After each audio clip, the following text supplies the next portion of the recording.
right, and welcome back. Now let's talk about issues with values. Now, when you talk about values and integrity, what actually rings through your mind? That's the question I want to ask you. When you talk about values and integrity, what actually rings through your mind? We talk about the values of Article 10 of the Constitution of Kenya, which is quite pivotal in every aspect of our economy, and you as an individual, we have to abide by it. So today I have Edward Nyongesa, who is the Directorate of National Cohesion and Values, State Department for National Government Coordination, Office of the Prime Cabinet Secretary. Let's talk about national values and why all of us must have that as a cap that we need to wear each and every day, right? Good morning. Good morning, Victor. Karibu sana. Thank you for having me. Karibu sana. Do you have integrity? Let me start from there. Yes. You can only preach what you have. Right. Yes.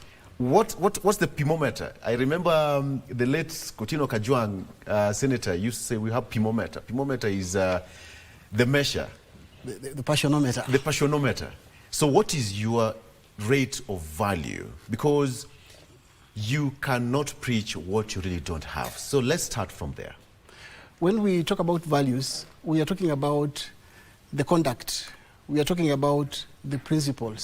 We are talking about the tenets that one holds as the minimum guide to the way they behave, the choices they make, and the things they engage themselves in. Because what you believe in is what will determine the choices that one makes in life. So we are talking about your conduct.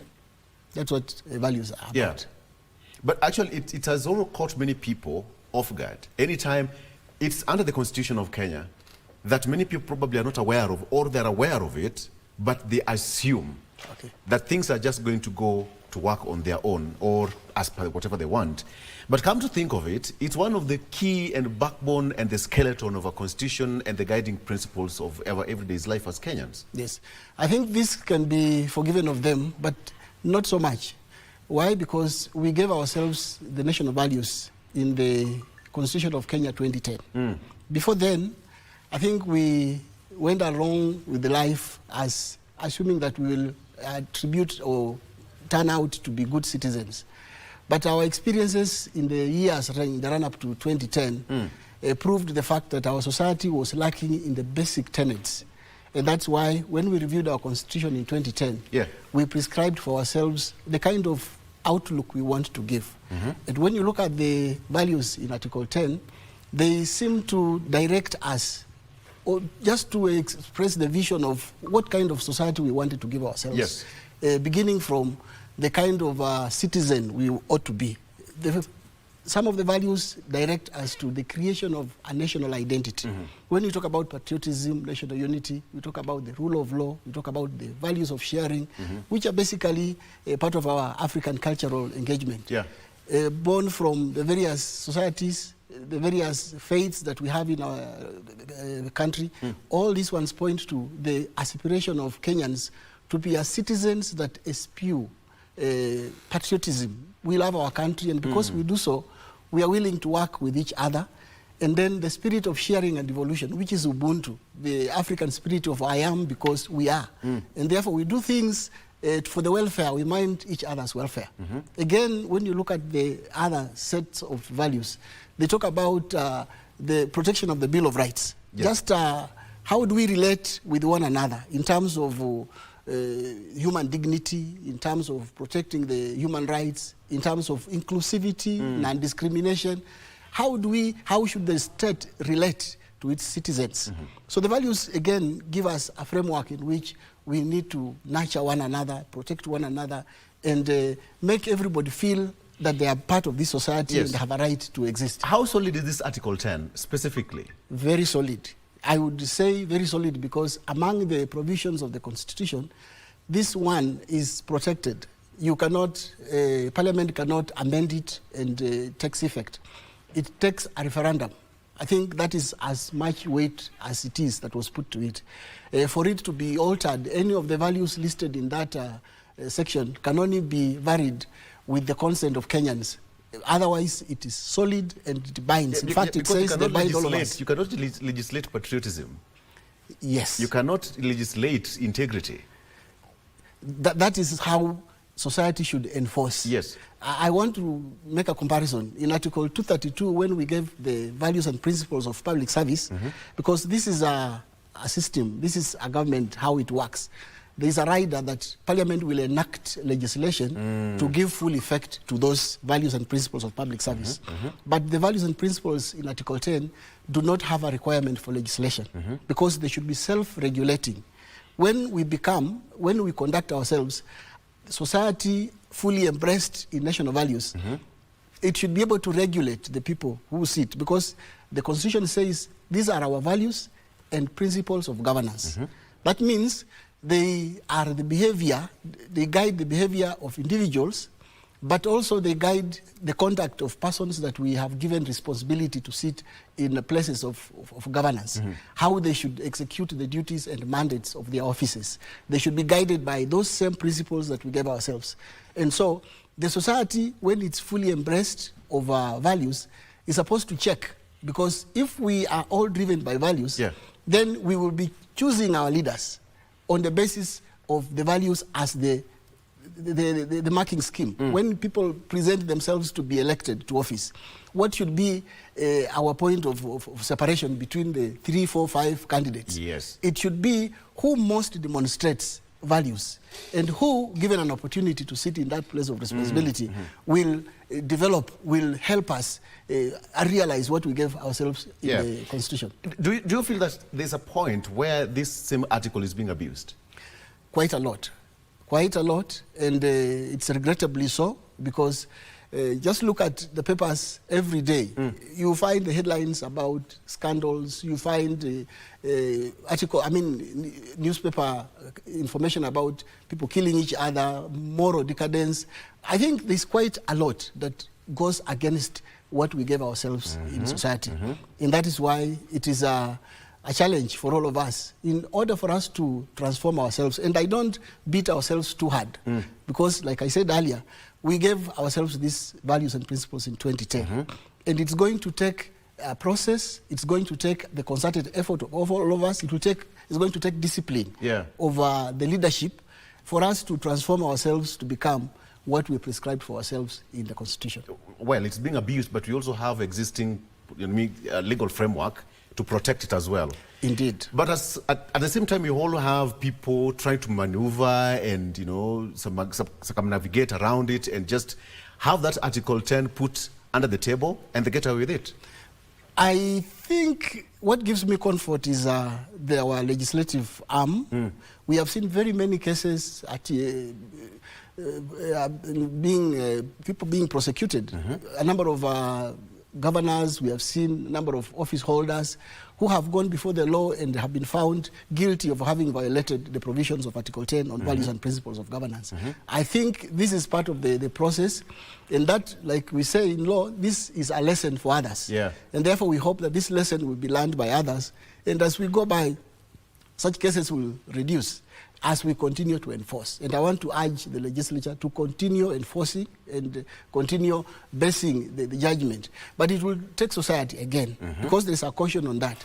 In order to successfully prosecute violations, there must be mitigating evidence, and there must be witnesses. The society must be willing to come forth and say, no, something is happening here which is not in order. So society must rise up and report, must rise up and provide evidence, must support the law enforcement, so that indeed we can rid ourselves of all manners of violation of the values and principles of ourselves. It's quite interesting, because what really, as a directorate, what really made you have that sleepless night that day? Say, wait a minute, we want to have Article 10 being enacted from where it is in the Constitution, and we need to percolate it down to the younger generation. Our task at the directorate is actually to coordinate the implementation, because in order for these values to be realized, it will take society. It will take various stakeholders to do so. So our bit is to coordinate the work and contribution of each sector, so that we see that everybody is doing their bit. Among the things we do is to facilitate the president reporting on measures taken and progress achieved in realization of national values and principles of governance. So what we do is to build capacity And we are engaged in the process of facilitating stakeholders to be able to play their part. Yeah. We will be happy to note that we have a national policy, which is sessional paper number 8 of 2013, or National Values and Principles of Governance. That policy has prescribed what each segment ought to do. But of importance is that it has identified what we call values drivers and drivers of national values. And among the values drivers are supposed to be the family, which is the basic tenet of society, the basic unit of socialization for children when they grow up. And therefore, we are at the Directorate working with stakeholders to build the capacity of the family, to be able to play their role as a socialization agent, so that children grow up in the context of national values and they're able to know who we aspire to be and to be able to practice and come out with values that will epitomize the society that we envisage for ourselves. Yes. So that's the reason why you started to have an initiative to actually nurturing national values among youth and children of this country. How did that come about? Yes, I think like I said, we are working with stakeholders. Yes. And key among them is the Kenya Institute of Curriculum Development, KICD, the institute responsible for the curriculum and content that goes on in school. We have other stakeholders, and it emanated from the analysis of the competence-based curriculum that is being implemented currently in our schools. I think we are heading to grade 10 in the next year.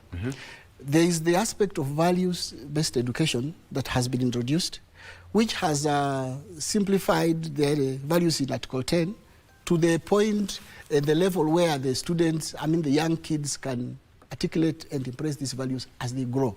So at every level they have provided learning experiences and material that students engage with while in school that will nurture values. But we noted a gap that while the students go home, the experiences that obtain at home, and you will note that now we are in the long holiday until January, the experiences that children find at home does not reinforce the values-based education that I've gained at home. Let's take a break. Yes. I love this discussion. That was so creative of you. Let's take a break. When we come back, I want us to get deeper into it and how it's going to change the entire body of our nation when we take charge of Article 10 of the Constitution, and why specifically Article 10. We'll be right back. Stay with us.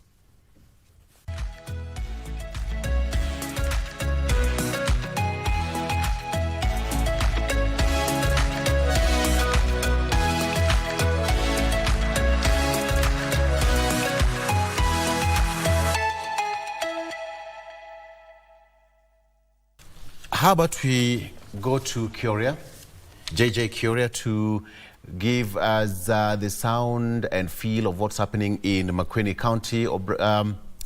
Kuria, good morning. If you can hear me, perhaps just give us a quick update on what's happening in Makueni and what you should expect today.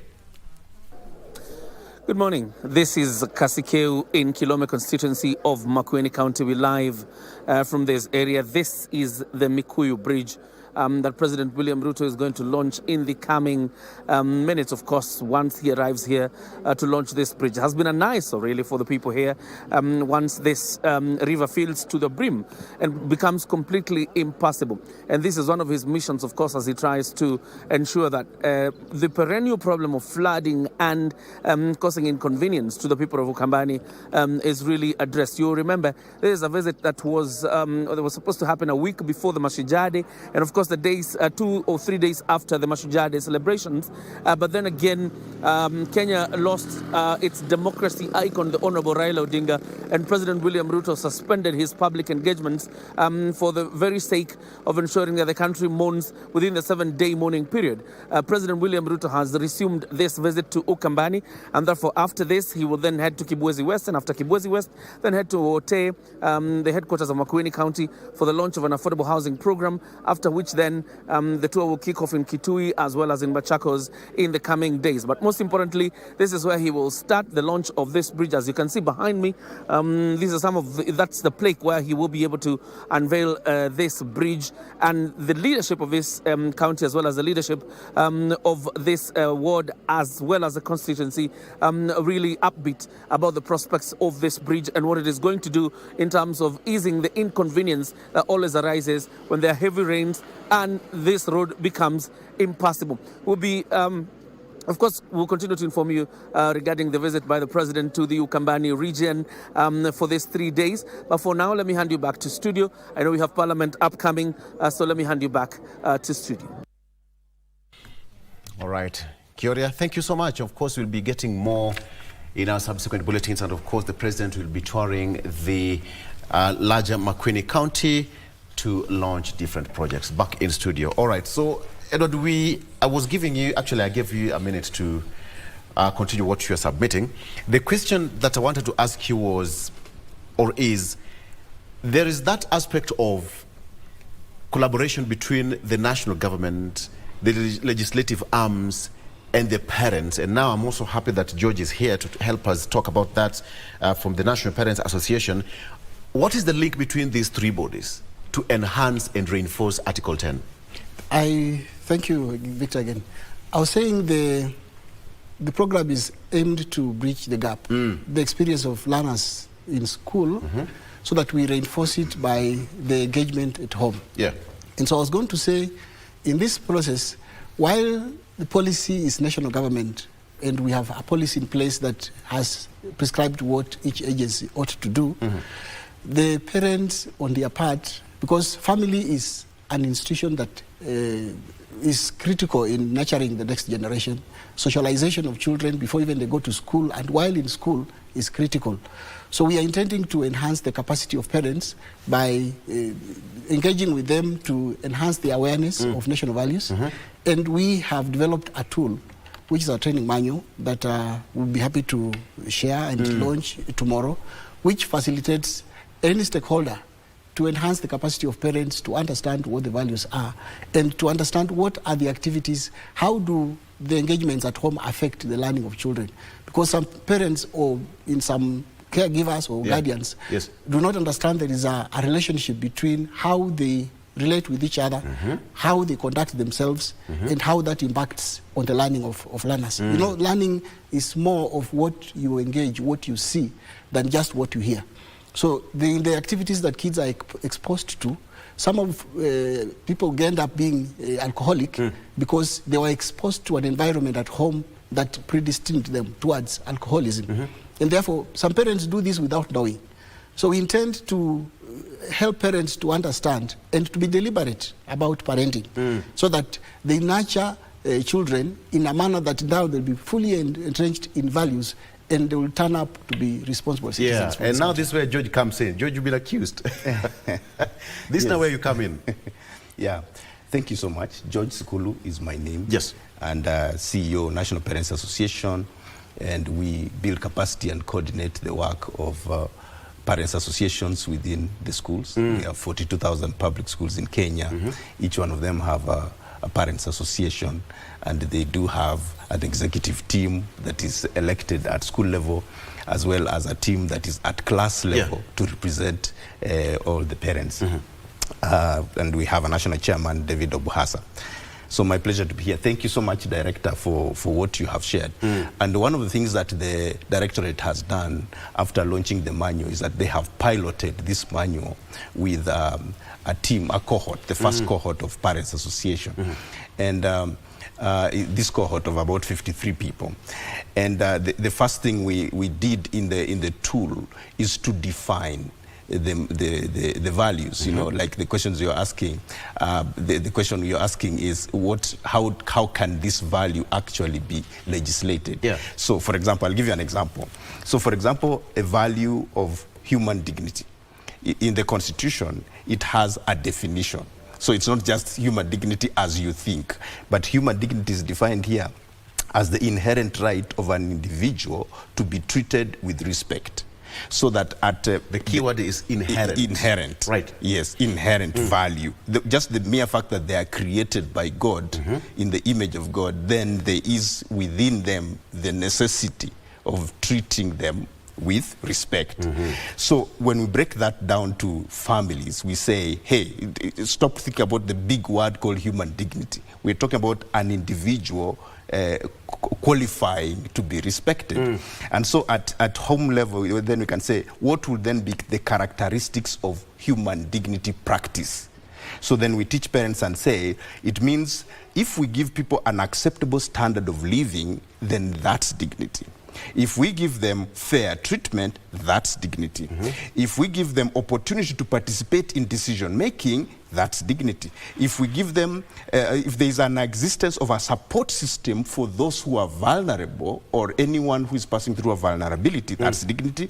And if we give them freedom from physical, social, sexual and mental harassment, then that's dignity. So if we define it to parents like that, then we say, so how then do you leave that out within the home? So the first thing is that you need to talk about it. So as a parent, that whenever these kind of things happen, then you need to, your voice needs to be heard at the family level that, no, that person did not do a good thing. How can they do this to someone? And the children need to hear that. The second thing, you need to live like that, because within your own home, there is decision making.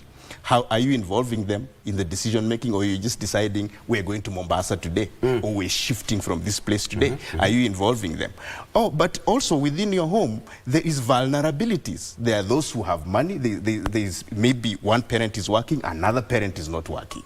How is the parent who is working treating the parent who is not working? So there's a great opportunity to live out human dignity at household level, and guess what? This is what then ends up on the street. I like that, but you see now, George, all of this will have to work, but there's some institutional factors that's actually now trying to slow down the progress towards having good governance. One of them, perhaps somebody can say, is access to information. All right? So how do you bridge this? Perhaps let me just come back to you first. That lack of information that the parent would want, you and I would understand, right? But that lack of information to the lower level for this to take effect in the society. Well, I think what the Directorate's strategy is to get key stakeholders that provide ripple effect. So, for example, through the National Parents Association, we're able to reach almost 7.6 million people over time. Because, take it like this, so we have National Parents Association and we have County Parents Associations. Those are 47. And then each of those counties have sub-county parents associations. And then these ones have school parents associations. And in every school, maybe we have about 1,000 parents. So every school does have an annual general meeting. So if like for next year now, we are targeting that every school within the annual general meeting, we will bring this information to the people, and we have created brochures for them, so simple leaflets that we can give out.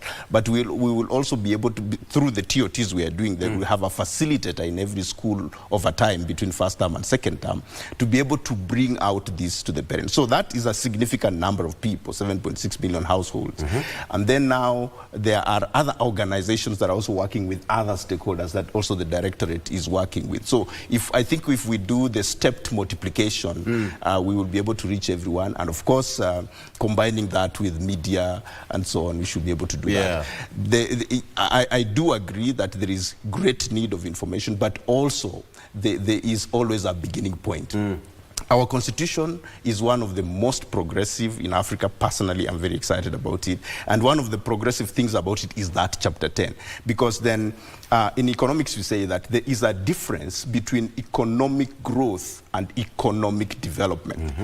Economic growth is the growth in gross domestic product, which means you are buying and selling goods at an increasing rate. So for example, if an economy moves from $500 billion to $1 trillion, it has achieved economic growth. But if that economy at the same time is corrupt, it is dirty, it is polluted, it has no forest cover, it has unclean water, that economy is growing, but it's not developing. Now for it to develop, it needs behavior. Development is about behavior and growth is about investment. So therefore, chapter 10 is complementing the growth aspect of the economy and saying, hey, apart from the fact that we want to have more, generate more power, we want to generate more employment, but at the same time, we want to inculcate a behavior that can actually sustain that. And that's why we need values. And now that's where the directorate also comes in, because the director, when you look at the social economic factors, you'll have to fight one big giant here, the cultural practices. For you to reinforce Article 10, some of the cultural practices, we all know that, come from this country, and some of them are very rigid. How do you maneuver through that? Thank you. The process of realizing the provisions of Article 10, like I said earlier, is a multi-sectoral engagement. And given the culture, and we appreciate the culture because it brought us where we are, but luckily our culture is progressive. And being progressive means there are certain attributes of our culture that we will have to increasingly amend and adapt to the current realities. There are issues to deal with the FGM, things to deal with the culture of early marriages, things that encroach on the human dignity that we shared earlier, that encroach on the conduct and the moral ability of society and individuals to fully realize their potential, which again, other forms of legislation have put in place. And again, government has put in place agencies and institutions like the NGEC, National Gender and Equality Commission, and all that. All those agencies are doing their bit. I think that reinforces what you said earlier about information. When we are talking about enabling parents to fully play their part to nurture and to raise a generation that will reflect the values, then we are talking about each agency playing their part, and access to information will include opportunities that we are creating, such as what I mentioned earlier, the tool we have provided that will facilitate the engagement with parents so that they get to know what is their right and what are the activities that they can engage in to reinforce values and what not to engage in. Because that way we're also saying there are effects and impacts of what we have done traditionally, which we now have to rise to the reality and modify how we do that. And how we relate with one another, again, has to be intentional, so that we are now not just confronting like a couple that will fight before their children. That will begin to see that this, again, will impact negatively on the children. So that kind of information is realized and engaged through the activities that we are setting to engage in the campaign.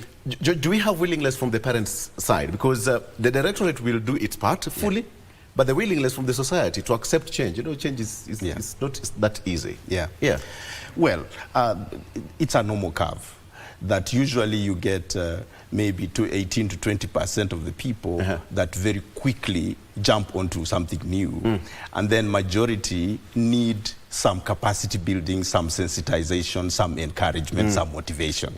And then maybe you get another 18 to 20% that don't want to change at all. So the good news is that you have majority of the people, 60-65% of the people with motivation do take the change. So I think for us the focus is on what measures can we put in place so that we can have as much as possible this information getting to them. And that's why through our structure we are doing TOTs so that we have as many people amongst them as possible that can speak to them. But then thinking about the progressiveness of our constitution, there is also the progressiveness of the education system. And I think that CBE is probably among the most progressive education systems, again, we have maybe the continent, because it's a value-based education system. One, you see, for the first time, we are saying that the goal of education includes values. So there are several goals of education in the Constitution, and one of them, for example, becomes patriotism. One of them, the other one becomes actualization and efficacy. The other one becomes being a global citizen. The other one becomes being a digital person. These are goals of education. And as we look at the competencies, we are teaching the children digital skills. We are teaching them citizenship, being Kenyan, and so on. And so this is a very progressive system. And because it's value-based, the values go with it. So that the children are being taught love, in school. Okay. Peace in school, you know, something like that. And that is why you have an event tomorrow, 13th? Yes, 13th. In 30 seconds, please tell us what's all about and how we can attend. Tomorrow on 13th, together with the stakeholders, including the National Parents Association and other government agencies, we are hosting a launch of a campaign to nurture national values among the children and the youth. And this campaign is going to be implemented over a period of time. We are targeting to use parents because they are the custodian of children. Whether they are in school, at home, they are answerable to the parents. And so we want parents to be more involved in the nurturing of values, supplementing what is being done in school. But then we want parents to come on board. We are targeting to reach parents through the National Parents Association. Yeah. We have on board the interreligious organization, religious council. So through religious organizations and other partners, we want to get to parents and engage with them. One of the tokens or the symbol of the campaign is a training manual, which we have again collaboratively developed, that is all inclusive, that proposes certain measures and activities that can be implemented in the home environment, so that when fully realized, then this will begin to impact on the next generation. Yes. We do hope that this campaign will help turn around children that will be values-based, and a society that, and citizens that will be responsible. Thank you. Members of society. Thank you. Yep. Gentlemen, we have to wrap it up there. Asante sana, and we are looking forward to attending. Personally, I will come there. Now that I'm here, Most I will welcome. attend that function tomorrow at Railways Headquarters. Railways Headquarters. Thank you so much. Asante sana. That is Edward Nyongesa, Director, Directorate National Cohesion and Values, State Department for National Government Coordination, based at the Office of the Cabinet Secretary. Thank you so much for joining us, as well as George Sikulu, who is the CEO, National Parents Association. Gentlemen, asante sana. Thank you. That's where we take her up on Good Morning Kenya. Thank you so much for being a part of the show. My name is Victor Lo. For the entire generation of the whole of this crew, thank you for being with us. Good morning.